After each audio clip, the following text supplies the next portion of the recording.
Hey folks, it is time for Chapter 3 in our Read Aloud, Wayside School is Falling Down. I didn't put my bookmark in. Chapter 3 is called Babe's Baby Brother. Mrs. Jules asked Damien to pass back the homework. Babe Gunn waited nervously. Except for art, her grades had not been good lately. If she didn't start bringing home better grades, her parents said they wouldn't let her stay up past midnight. She did her best artwork after midnight. Damien handed Calvin his homework. Then Todd, then Joy.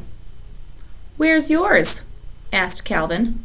"I don't know," said Babe. "Did you do it?" asked Calvin. "Yes, I did it," said Babe. "I worked extra hard on it. I hope Mrs. Jules didn't lose it." Damien finished passing out the homework. Babe never got hers. "Babe, will you come here, please?" said Mrs. Jules. She pushed out of her seat, stood up, and nervously walked to Mrs. Jules' desk. "I did my homework, Mrs. Jules," she said. "Really?" "Yes, I know," said Mrs. Jules. She held Babe's homework in her hand. "Whew!" Babe sighed with relief. "I was afraid you lost it." "No, I didn't lose it," Mrs. Jules said sternly. She showed the back of the paper to Babe. Someone had written, "Mrs. Jules is as fat as a hippopotamus, and she smells like one too." "I didn't write that!" exclaimed Babe. "I love the way you smell." Mrs. Jules smiled. "But if you didn't write it, who did?" "Ray," Babe instantly replied. "Who's Ray?" "He's my little brother, Ray Gunn. He must have snuck into my room after I was asleep. He's always playing mean tricks on me. He knew how hard I worked on my homework." "Well, we'll show Ray," said Mrs. Jules. She gave Babe an A+. "There, I don't think he'll try that again." "Thanks," said Babe. "You may have a Tootsie Roll Pop too," said Mrs. Jules. Babe took a Tootsie Roll Pop out of the coffee can on Mrs. Jules' desk, then returned to her seat. She proudly showed Calvin her A+. The next day, Mrs. Jules asked Damien to hand back another batch of homework.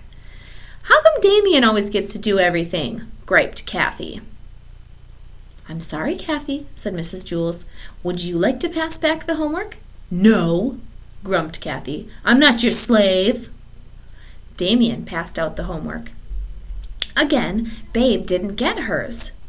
Mrs. Jules called her to her desk. On the back of her homework, someone had written, "Mrs. Jules has a head full of oatmeal and it leaks out her ears." "I didn't write it," said Babe. "Ray?" asked Mrs. Jules. Babe nodded.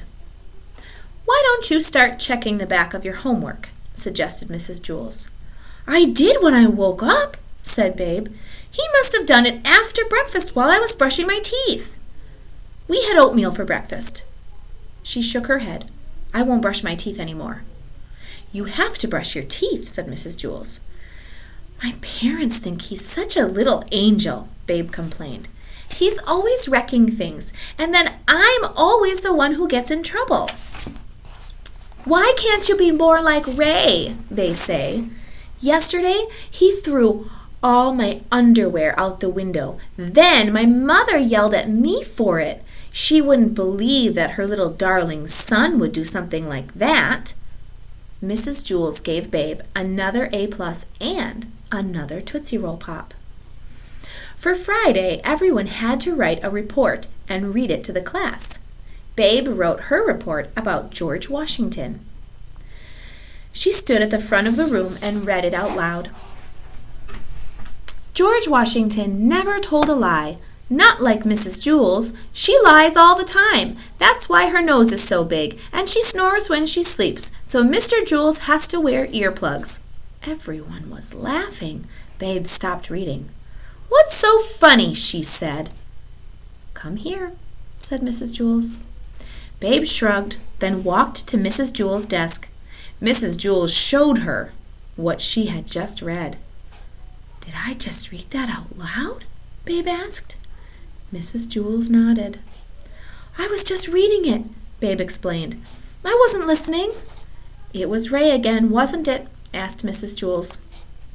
"Had to be," said Babe. "Yesterday he put toothpaste in my socks. Then my mother got mad at me for making a mess and wasting toothpaste." Babe got an A+ on her report and another Tootsie Roll Pop.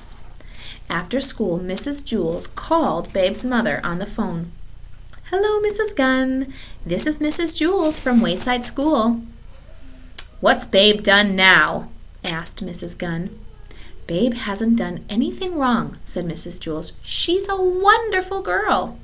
"Well, that's a surprise," said Mrs. Gunn. "She's always causing trouble at home." "I wanted to talk to you about that," said Mrs. Jewls. "I think you're being unfair to Babe. I think she often gets into trouble when really Ray is to blame." "Ray?" asked Mrs. Gunn. "Yes, I know you think he's a perfect angel," said Mrs. Jewls, "but sometimes children can be angels on the inside and devils underneath." "Yes, that sounds like Babe," said Mrs. Gunn. "I'm not talking about Babe. I'm talking about Ray." "Ray?" asked Babe's mother.